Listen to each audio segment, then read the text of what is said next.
G'day guys, how you going? Hope you're all doing very well. This evening I'm going to be doing a review of a thriller from Australia, released in the year 1998, directed by Craig Monahan, and this film is called The Interview. And the story to The Interview is as follows. Innocent man or a serial killer? In this fascinating and brilliantly executed crime thriller, Hugo Weaving stars as Eddie Fleming, a loner whose uncertain innocence or guilt elevates to an edge-of-the-seat mind game. In the early hours of the morning, Eddie is abruptly grabbed by the police as the prime suspect of an unsolved crime. Scared and confused, Eddie firmly defends the innocence despite the unrelenting strong-arm tactics of his interrogator, Detective Steele. In the tradition of crime dramas such as The Usual Suspects, Homicide and NYPD Blue, The Interview takes you on a relentless, suspense-filled cat-and-mouse chase. Is Eddie the victim of Detective Steele's obsession to discover the truth, or is he a clever killer?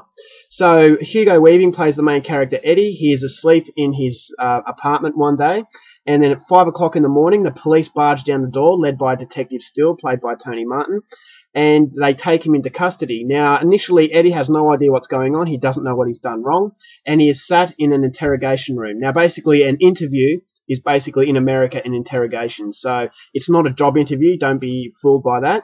But here in Australia, an interview is an interrogation basically. So the police sit Eddie down, and initially, they accuse him of stealing a car, and they've got evidence against him. Now Eddie firmly defends himself. He says that he's innocent. But as the interview progresses, there is a little bit more to Eddie than you first thought, and you kind of second guess initially what you actually thought of Eddie. So your image of Eddie is slightly getting more and more darker as the film goes on, and the allegations of car theft, there are more allegations that go a lot more serious. So it basically turns out into a game of cat and mouse. You don't know whether or not the interviewer, Detective Steele, his job is in severe jeopardy. He needs results. So you don't know if it's his obsession that's clouding his judgment, or in fact is Eddie a very cunning killer. So from that point on, it does involve a lot of attention because it is a movie solely based on script. So from that point, you're left guessing as to who is really the villain and who is the victim. So that's all I'm going to give you on the story. If you want to know how it unfolds, I'm going to leave that up to you to find out for yourself, because that is as far as I'm going with the synopsis. Now, my thoughts on the film. Unfortunately, this is a movie that has gone well under the radar. This is a US release. I was looking for this for so many years. I actually remember catching this on television here in Australia, but the power went out halfway through, so I couldn't actually finish it. So I spent years trying to track down the DVD.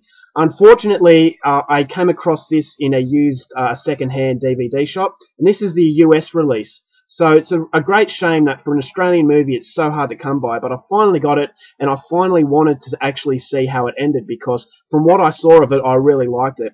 And at the end of the film, I can say that this one has got no hype whatsoever, but it will go down as an Australian classic. This was absolutely brilliant, and I loved every minute of it. Now be warned, this is not your typical thriller, so if you don't like your movies that are solely reliant on script, then I would stay well away from it. I would actually call this a stage play more than an actual traditional feature film.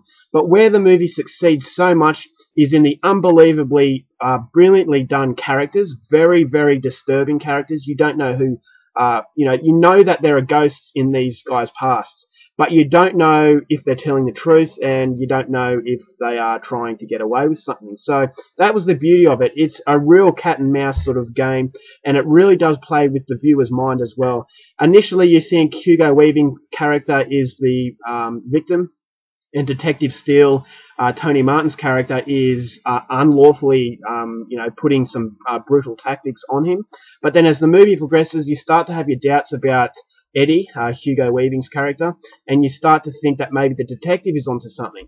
But then as the movie progresses, it goes back and forth. You're kind of second-guessing every motive behind each character. And for that, I actually thought that such a film that didn't really have any action, I thought it was such a good effort to keep me on the edge of my seat from start to finish.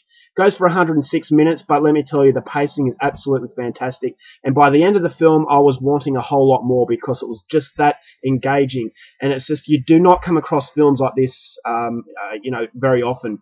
This is an absolute gem, and this will go down as a classic Australian film, and it will go up there amongst one of the best Australian films made, in my opinion.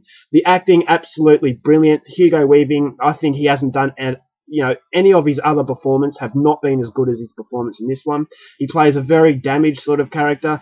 He has so much likable quality, but then you kind of have a freaky, creepy quality underneath that. So it's a very complex character.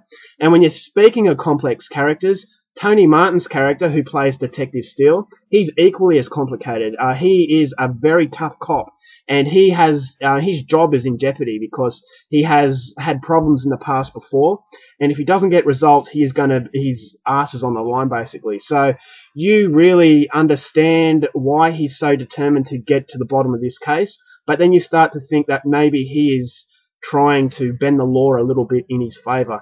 But then, it's just his role as well, absolutely fantastic. Hugo Weaving does steal the show, but Tony Martin was brilliant in it also. Supporting cast didn't have to do a great job, but they did a very good job, so that was also, very, very good. Cinematography, this is almost like a horror film, I have to say.